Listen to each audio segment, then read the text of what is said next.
جیسے اس کلام مقدس کے حصہ میں آموس ایک عام سا چرواہا ہے، ایک ایسا گولر کا بانٹنے والا، اس کا مرچنٹ ہے جس کی حیثیت پروبیبلی ایک اہم شخص کی طرح سوسائٹی میں نہیں ہے۔ یہ مجھے اکثر اپنے آپ کے بارے میں فلیش بیک میں چلا جاتا ہوں کہ میں جو آج آپ کے سامنے کھڑا ہو کر یہ اچھی باتیں پاسٹر افراہیم بتا رہے تھے ایف سی کالج کے تعلق سے، جس کے لیے میں نہایت شکر گزار ہوں۔ ایف سی کالج کے لیے یو ایس اے میں مجھے پی ایچ ڈی کرنے کا موقع ملا، ویری تھینکفل فار دیٹ۔ لیکن جب میں ماضی میں دیکھتا ہوں تو میں ایک ایسے خاندان سے تعلق رکھتا ہوں جہاں پر پوری نسل میں سے کوئی بھی بچہ کالج یا یونیورسٹی تک بھی نہیں گیا تھا، اور میں بہت سارے نوجوانوں کو انکریج کرنے کے لیے بتاتا ہوں کہ میرے فادر جو تھے وہ ڈرائیور تھے، ایک رکشہ ڈرائیور جو پروبیبلی میٹرک بھی پاس نہ کر سکے، لیکن جب اپنے آپ کو خاندانی طور پر، انفرادی طور پر خدا کے حضور لے کر آتے ہیں تو خدا ہماری کیپیبلٹیز کو نہیں دیکھتا بلکہ ہماری وفاداری اور ہماری فیتھفلنس کو دیکھتا ہے۔ تو اس حوالہ میں آموس کو خداوند چن لیتے ہیں اپنے کلام کو ظاہر کرنے کے لیے، رویا کے لیے، اور ایک ایسے شخص کو جو کہ عام سا شخص ہے۔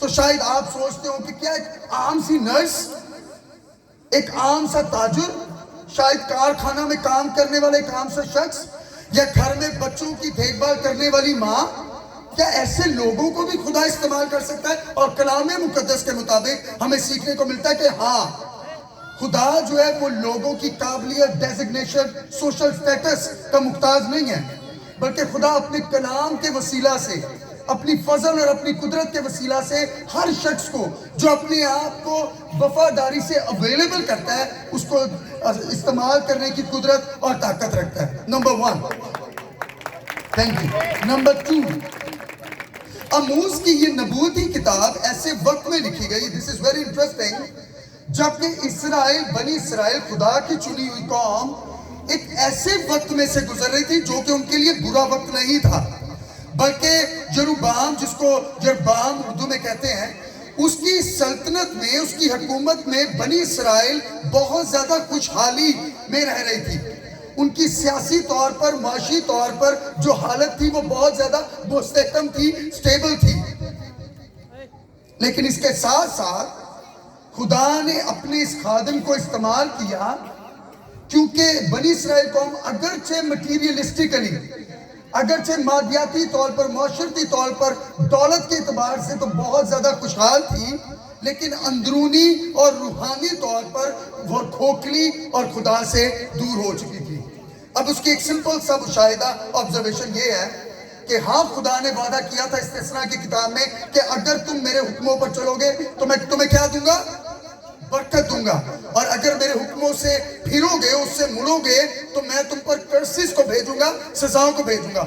ہاں، خدا کے ساتھ چلنے کا وعدہ جو ہے اس کی یہ نشانی تھی کہ لوگ برکت حاصل کریں گے، لیکن اس کلام کی کتاب سے ہمیں یہ بہت کلیئرلی ملتا ہے کہ ایسا پاسبل ہے کہ کئی دفعہ ہمیں دنیاوی طور پہ برکتیں مل رہی ہوں لیکن ہم خدا کے ساتھ نہ چلتے ہوں۔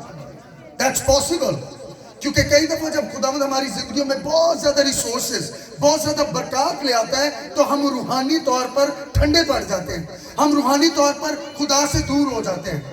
آموس کی کتاب میں بھی ہمیں یہ دیکھنے کو ملتا ہے۔ اب آموس جو ہے ایز اے نبی اسرائیل کے گناہوں کی فہرست بیان کرتا ہے کہ اگرچہ وہ سیاسی طور پر، معاشی طور پر بہت خوشحال ہیں، لیکن ان کی زندگی میں بے تحاشا ایسے گناہ ہیں جو کہ خدا کے کلام کے مطابق نہیں ہیں۔ اور اگر آپ اس کتاب کو غور سے سیریسلی پڑھیں تو آپ کو پہلے باب سے آخری باب تک پتہ چلے گا کہ یہ ایسی قوم بن چکی تھی جس میں وہ خدا کے کلام کو مسلسل طور پر نظر انداز کر رہے تھے۔ بت پرستی اسرائیلی قوم کا حصہ بن چکی تھی، لالچ، کرپشن، غریبوں مظلوموں کے ساتھ ناانصافی۔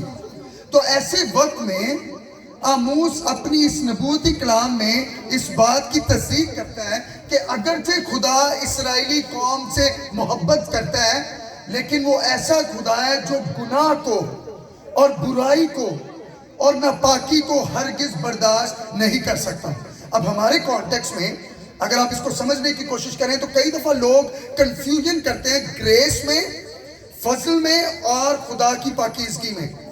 کچھ لوگ جو بہت زیادہ اوور ایمفسائز کرتے ہیں گریس کو، وہ کہتے ہیں فضل کا مطلب ہے کہ لائسنس ٹو سن، کہ بھئی جو کچھ کرنا ہے خدا کا ہم پر فضل ہے، کرتے رہو تو چپ کر کے لگے رہو۔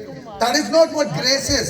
جہاں پر فضل اور رحم خدا کی صفت کا حصہ ہے، اس کے ساتھ ساتھ پاکیزگی اور انصاف پسندی بھی خدا کی شخصیت کا حصہ ہے۔ اور یہاں پر اس کتاب سے، اس کے اوورال مطالعے سے ہمیں یہ بات سیکھنے کو ملتی ہے کہ خدا اگرچہ بنی اسرائیل قوم سے محبت کرتا تھا، لیکن جب وہ گناہ میں پڑے، جب وہ اخلاقی طور پر گرے، تو خدا نے کہا کہ میں تمہاری عدالت کروں گا۔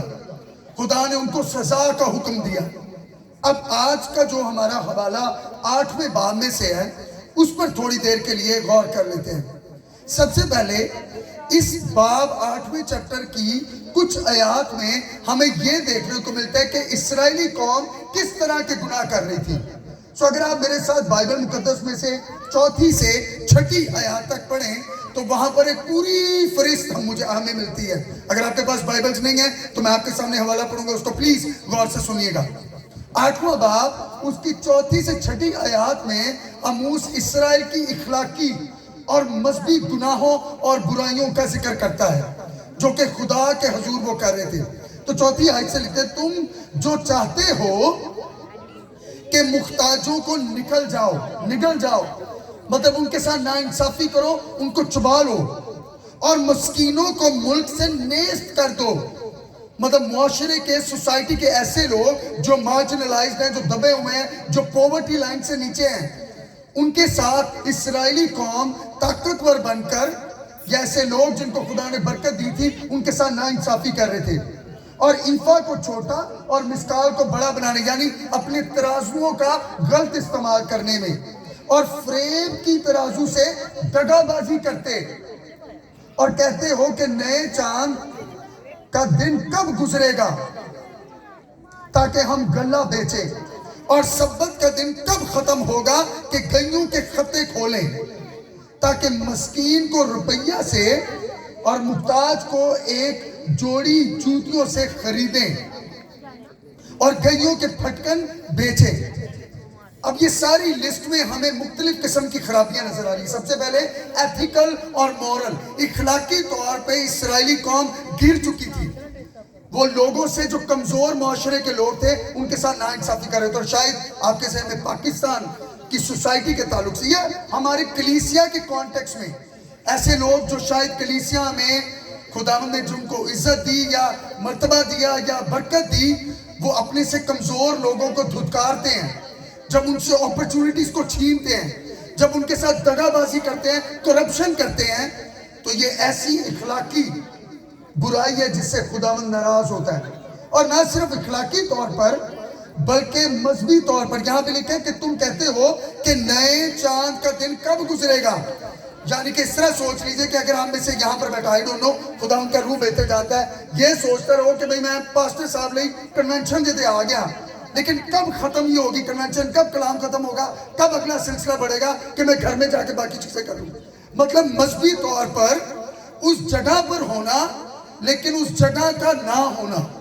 آپ سنڈے کو تو جائیں لیکن سنڈے کو سوچیں کہ یار کدو ہے سنڈے مکے گا تاکہ میں کار جا کے جڑے کرنے والے کام نے وہ کرا، یا صبح کلام مقدس کو پڑھیں تو کہیں کہ کلام مقدس کو میں جلدی پڑھ لوں، اس کو سمجھوں نا تاکہ میں اگلا جا کر کام کر سکوں۔ تو مذہبی طور پہ فارمیلٹی اس کو پورا کرنا، لیکن خدا کے ساتھ جو آپ کی حقیقی انس ہے، جو آپ کا تعلق ہے، اس کو اگنور کرنا۔ سو مذہبی طور پر ان کی خرابی، برائی، گناہ کیا تھا کہ نئے چاند کا دن کب گزرے گا تاکہ ہم غلہ بیچیں، یعنی بزنس کے بارے میں سوچ رہے ہیں کہ یہ ہمارے لیے حلال ہے کہ ہم نئے چاند والے دن اور سبت والے دن اپنے امپورٹنٹ کاموں کو جس سے ہم پیسہ بنا رہے ہیں وہ ہمارے لیے ہنڈرنس ہے۔